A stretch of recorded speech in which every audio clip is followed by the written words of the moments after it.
అదే RTV app వార్తల్ని క్షణాల్లో చదివే అవకాశం ఉంటుంది. ఒక న్యూస్ పేపర్, ఒక టెలివిజన్ ఛానల్ మీ చేతుల్లో ఎప్పుడూ ఉంటాయి. మనతో పాటు ఆర్మూర్ బీజేపీ ఎమ్మెల్యే పైడి రాకేష్ రెడ్డి ఉన్నారు. ఒక్కసారి ప్రస్తుత రాజకీయాలకు సంబంధించి ఆయనతో ఒక్కసారి మాట్లాడించే ప్రయత్నం చేద్దాం. రాకేష్ రెడ్డి గారు, కేంద్రం వక్ఫ్ బోర్డులకు సంబంధించి సవరణలు కూడా తీసుకొస్తారు. వచ్చే పార్లమెంట్ సెషన్ సంబంధించి బిల్లు కూడా తీసుకురాబోతారు. దీన్ని చాలా ముస్లిం సమాజం కానివ్వండి, ఎంఐఎం నేతలు ఒకవైపు వ్యతిరేకిస్తున్నారు. ఎట్లా చూస్తారు అసలు దీన్ని? అంటే భారతదేశంలో ఉన్న ముస్లిమ్స్ అంటే ఎంఐఎం వాళ్ళు మాత్రమే కాదండి. ఈ భారతదేశంలో ఉన్న ముస్లిం సమాజం నుంచి చాలా సంవత్సరాల డిమాండ్ వస్తుంది.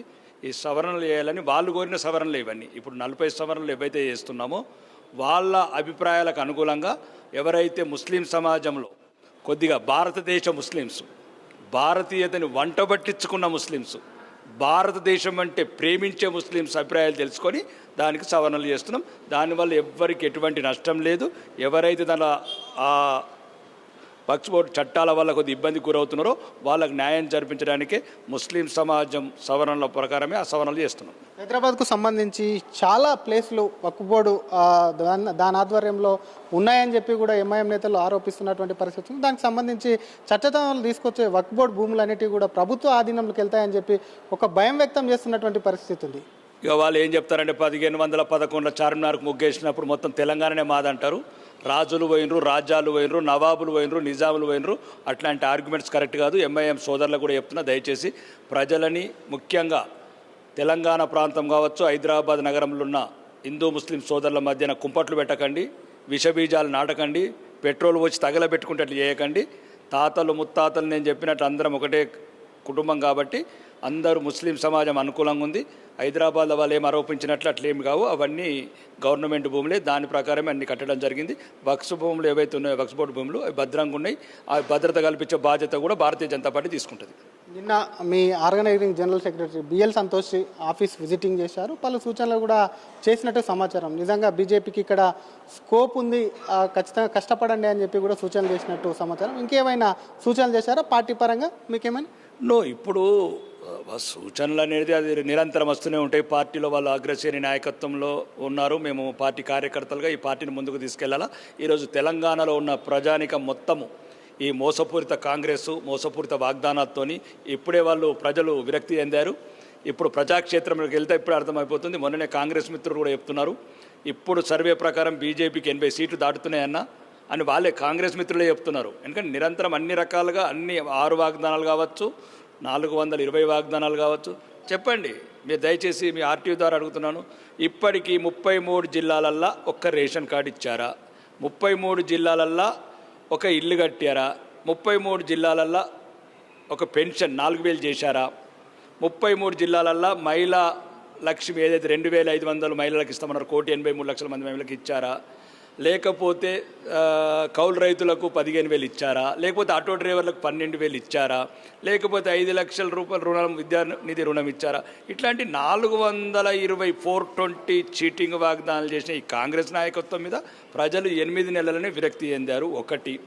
రెండో వైపు 2024 మే 13 జరిగిన ఈ పోలింగ్లో కావచ్చు, ఎలక్షన్లో కావచ్చు, 14% ఉన్న 35% తీసుకొచ్చాము. మాకు ఇంకా విజయం అనేది కనుచూపు మేరలో ఉంది. ఈ 4 సంవత్సరాలు ప్రజల తరపున నికాసైన ప్రతిపక్షంగా కొట్లాడతాం, ప్రజల గొంతుకై వెలుగెత్తుతాం. ఎక్కడెక్కడైతే అన్యాయాలు జరుగుతున్నాయో ఈ తెలంగాణ సమాజాన్ని మేల్కొల్పుతాం. రాబోయే ప్రభుత్వంలో ప్రజల మన్ననలు పొంది ప్రజాక్షేత్రంలో విజయం సాధించి తెలంగాణ సెక్రటరీ మీద కాషాయ జెండా ఎగిరేస్తాం. కానీ మీరు చెప్తున్నటువంటి 30% ఓట్ పర్సెంటేజ్ అనేది కేవలం మోడీ మొహము, అలాగే ఒకవైపు రామాలయం చూసి తెలంగాణ ప్రజలు పట్టం కట్టారు. వచ్చేటువంటి ఏవైతే లోకల్ బాడీ ఎన్నికలు ఉన్నాయో ఖచ్చితంగా బీజేపీ భవిత్యం తేలిపోతుందని చెప్పి కొంతమంది విశ్లేషకులు అంటున్నారు. Right, we are ready. యుద్ధ వీరులు ఎప్పుడు యుద్ధమే కాంక్షిస్తారు. మేము కూడా ప్రజాస్వామ్య క్షేత్రంలో యుద్ధమే కాంక్షిస్తున్నాం. ప్రజాస్వామ్యయుతంగా స్థానిక సంస్థల మెజారిటీ సీట్లు గెలుచుకుంటాం. ఏదైతే ఈ కల్లబొల్లి కాంగ్రెస్ మాటలు ఏదైతే చెప్పిందో, తెలంగాణ ప్రజలను వంచిందో, ఈ రేవంత్ రెడ్డి నాయకత్వంలో ఈ అగ్రశ్రేణి నాయకత్వం ఏదైతే మోసాలు చేస్తున్నదో అన్నింటిని ఎండగడతాం. నిజంగా స్థానిక సంస్థలలో మెజారిటీ సీట్లు గెలుచుకొని తెలంగాణ సమాజానికి మళ్ళొక్కసారి భారతీయ జనతా పార్టీ ఈ రాష్ట్రానికి ప్రత్యామ్నాయము. ఈ రాష్ట్ర అభివృద్ధి చెందాలా, అప్పులు తగ్గాల, అభివృద్ధి జరగాల, అవినీతి లేని అభివృద్ధి జరగాల. ఎట్లయితే నరేంద్ర మోడీ గారు భారతదేశాన్ని ఎట్లా ముందుకు తీసుకెళ్తున్నాడో, అవినీతి లేని అభివృద్ధి మేము తెలంగాణలో కూడా మేము బాగా వేసి అవినీతి లేని అభివృద్ధి సాధిస్తాం. అసెంబ్లీ ఎన్నికలకు ముందు బీజేపీ తామే ప్రధాన ప్రతిపక్షం ఉన్నది, కానీ అసెంబ్లీ సమావేశాల్లో బీజేపీ గొంతు సరిగా వినిపించలేదు, వాళ్ళ నాడి వేడి తగ్గింది అని చెప్పి కూడా ఒక చర్చ జరుగుతుంది. దాన్ని మీరు సమర్థిస్తారా? ఇప్పుడు వాడి వేడి ఏంటంటే ఆ ముగ్గురు పార్టీలు ఒకటే అయినాయి. మాకు అడుగడుగు నేనే 20 సార్లు మైక్ అడిగాను, 20 సార్లు ఇవ్వలేదు. కాబట్టి చట్టసభలల్లో వాళ్ళు మమ్మల్ని గౌరవించాలి. అదే మాకన్నా ఒక సీటు తక్కువ ఉన్న సీట్లకు 5.5 గంటలు ఇచ్చారు. వాళ్ళు ఒప్పుకుంటున్నారు రేవంత్ రెడ్డి గారు అని. అంటే దీంట్లో కుట్ర అర్థం కావట్లేదా? ఆల్రెడీ కాంగ్రెస్, మజ్లిస్, బీఆర్ఎస్ ఒకటే. ఇక్కడ దయచేసి మీరు గమనించాల్సింది, ఎటుపోయింది ఈ చర్చలలో? ఎటుపోయింది? ఎక్కడ వెళ్ళారు?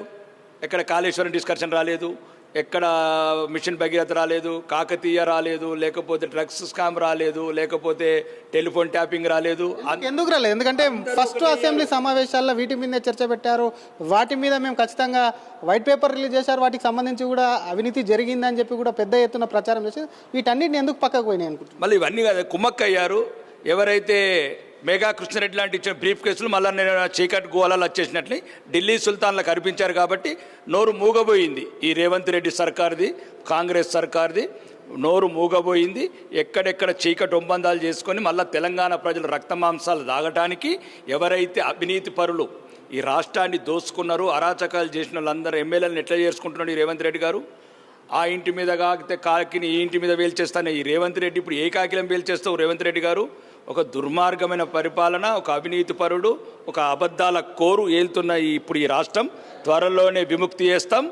భారతమాతకు కృతజ్ఞతగా ఈ తెలంగాణ మీద పట్టాభిషేకం చేసి భారతమాత రుణం తీర్చుకుంటాం. ఎమ్మెల్యేల జైనింగ్కు సంబంధించి వాళ్ళ పార్టీ ఎమ్మెల్యే ఒక ఆయన డబ్బులు ఇచ్చి కొంటున్నామని చెప్పి ఒక్కొక్కరికి ఒక్కొక్క రేట్ ఇస్తున్నాం, బీఆర్ఎస్ ఇచ్చేంత ఇవ్వలేము అని చెప్తున్నటువంటి బాహాటంగానే నిజంగా మీడియా చిట్చాట్లో నిజంగా ఎమ్మెల్యేలను కొనుగోలు చేయడం అనేది ఆ మార్కెట్కి వెళ్ళి గోదలం ఉన్నట్టు లెక్కైనా? అంటే ఆయన రేవంత్ రెడ్డి గారు ఒప్పుకుంటున్నారు కదా. ఇప్పుడు ఉదాహరణకు చెప్తున్నానండి, దివాన్ దాబా కాడ బీడీలు అమ్ముకున్న దానం నాగేందర్ అన్న ఈరోజు నీకు ఎట్లా పక్కన కూర్చున్నాడు రేవంత్ రెడ్డి? ఎట్లయితే పోచారం శ్రీనివాసరెడ్డి గారు అంబోతులు పడ్డట్లు బాన్స్వాడ మీద పడ్డారు, తండ్రి కొడుకులన్న అంబోతులు ఈరోజు లేగదూడలు ఎట్లయినాయి రేవంత్ రెడ్డి? కాబట్టి తెలంగాణ ప్రజలు అమాయకులు అనుకుంటున్నావా? ఎప్పుడు కాదు అమాయకులు, కడుపులో దగ మండుతున్నారు. ఏ రోజు అవకాశం వస్తుందా కసి తీర్చుకుందాము, ప్రజాస్వామ్యాన్ని కాపాడుకొని భారతీయ జనతా పార్టీని గెలిపించుకుందామని తెలంగాణ ప్రజలు ముక్త కంఠంతో కోరుకుంటున్నారు. బీజేపీ రాష్ట్ర అధ్యక్షునికి సంబంధించి చాలా కాలంగా పెండింగ్ ఉంది. ఎప్పటిలోకి వచ్చే అవకాశం ఉంది? ఏదైనా సమాచారం ఉందా మీ దగ్గర? ఇప్పుడు ఒకటండి, ఇప్పుడు మాకు ఈ సంస్థాగతంగా బలంగా కావాలి. మేము ఇప్పుడు ఏదైతే 14% నుంచి ఒకేసారి 35%కి వచ్చినప్పుడు దాన్ని స్ట్రెంథనింగ్ చేసుకోవాలి. ఇప్పుడు మీరు విలేకరులు, మీడియా, మీరు మైకులు పెట్టుకొని రోజు అడుగుతే ఎట్లా అండి? మేము 33 జిల్లాలల్లో పార్టీని పటిష్టంగా, కార్యవర్గంగా, సంస్థాగతంగా ఒక రూట్స్ లెవెల్గా బలంగా తయారు చేసుకోవాలి. ఈ బలమైన పునాదులే రేపు తెల్లారి 2028లో జరిగే ఎన్నికలలో మమ్మల్ని అధికారంలోకి తీసుకొస్తాయి. కాబట్టి ఈ సంస్థాగతంగా నిర్మాణంలో ఉంది తప్ప అధ్యక్షుడు అనేది మాకు లెక్కనే కాదు. మా అధ్యక్షుడే భారతమాత. భారతీయ జనతా పార్టీకి అధ్యక్షులు అవసరం లేదు. భారతమాత ఫోటో ఉంటే చాలు. ఒక్కొక్క హిందూ బిడ్డ ఉప్పొంగిపోతాడు ఆ ఫోటో చూసి. ఎట్లా పడతాయి అనుకున్నావు? కోట్లాది ఓట్లు బ్యాలెట్ బాక్స్లో అవే పడతాయి భారతమాత స్ఫూర్తితో. రేపు జరగబోయే స్టేట్ ఆఫీస్ బేరర్ మీటింగ్లో ఎటువంటి అంశాలు చర్చకు వచ్చే అవకాశం ఉంది? ఎటువంటి సూచనలు ఇచ్చే అవకాశం ఉంది? ఇవే సూచనలు. అంటే ప్రజల ముఖ్యంగా ఇప్పుడు బీఆర్ఎస్ కాంగ్రెస్ ఒకటైనవి. బీఆర్ఎస్ కాంగ్రెస్ మజ్లిస్. ఇంకా తెలంగాణ ప్రజలకు ఉన్న ప్రత్యామ్నాయం భారతీయ జనతా పార్టీ మేమే. ప్రతిపక్షంగా ప్రజల తరపున గొంతిప్పాల్సింది మేము. ప్రజలకు జరుగుతున్న అన్యాయం కావచ్చు, ఈ అబద్ధ వాగ్దానం మీద నిలదీయడం కావచ్చు, ముఖ్యంగా ఇప్పుడు రైతు రుణమాఫీ లాంటి 70 లక్షల మంది రైతులకు రుణాలు మాఫీ చేస్తామని ఈరోజు సుమారు 17 లక్షల మందికి రుణమాఫీ చేశారు. ఎటువంటి షరతులు లేకుండా, కండిషన్స్ లేకుండా రాహుల్ ఖాన్, రేవంత్ ఖాన్ ఇద్దరు కలిసి అక్టోబర్లో పేపర్ యాడ్ ఇచ్చారు, ఎటువంటి 10% కండిషన్స్ అప్లై కావని. కాబట్టి ఇప్పుడు అవన్నిటి మీద నిలదీస్తాము.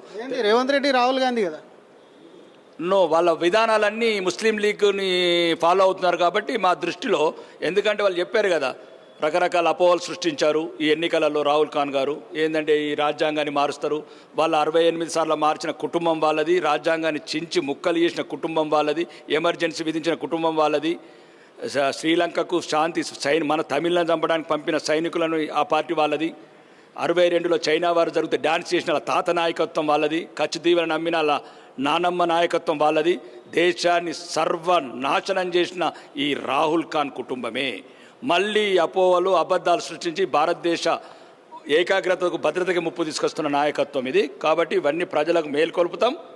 తెలంగాణలో ప్రతి గడప మేలుకొల్పుతాం. ఈ రేవంత్ రెడ్డి ప్రభుత్వం, కాంగ్రెస్ ప్రభుత్వం చేసిన వాగ్దానాలు, మోసపూరిత వాగ్దానాల మీద ఎండగట్టి నిజమైన ప్రతిపక్ష ప్రజా గొంతుకై నిలుస్తాం. ప్రజల మన్ననలు పొందుతాం.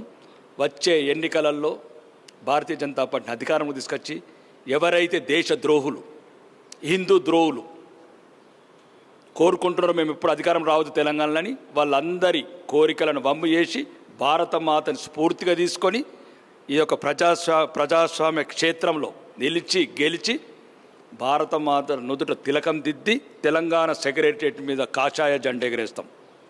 థ్యాంక్ యూ అండి. ఇది వచ్చేటువంటి లోకల్ బాడీ ఎన్నికలు ఏవైతున్నాయో వాటికి సంబంధించి ఖచ్చితంగా అందులో బీజేపీ మెరుగైన ఫలితాలను సాధిస్తుంది అని చెప్పి ఆశాభావం వ్యక్తం చేస్తుంది. అటు మెగా కృష్ణారెడ్డికి సంబంధించినటువంటి సూట్ కేసులు అందాయి కాబట్టి రేవంత్ రెడ్డి గత అసెంబ్లీ సమావేశాల్లో ఒకవైపు కాళేశ్వరం కానివ్వండి, ఇతర అవినీతికి సంబంధించిన అంశాలను ఈ అసెంబ్లీ సెషన్లో కూడా లేవనెత్తుంది అని చెప్తుంది. మరొక పక్క అటు వక్ఫ్ భూములకు సంబంధించి కూడా ముస్లింలే చాలామంది కూడా వక్ఫ్ భూముల సమస్యను కూడా పరిష్కరించాలని చెప్పి ముస్లింలు కోరుకుంటున్నారు. కాబట్టి వాళ్ళ కోరిక మేరకే కేంద్రం 40 సవరణ చట్టాలను కూడా తీసుకొస్తుందని చెప్పి కూడా బీజేపీ ఎమ్మెల్యే పైడి రాకేష్ రెడ్డి అంటున్నారు. కెమెరామెన్ గణేష్తో శ్రీధర్, RTV, హైదరాబాద్. మరిన్ని వీడియోస్ కోసం ఛానల్ ని సబ్స్క్రైబ్ చేయండి. లేటెస్ట్ అప్డేట్స్ కోసం వాట్సాప్ ఛానల్ ని ఫాలో చేయండి. అండ్ లింక్ డిస్క్రిప్షన్ లో ఉంది.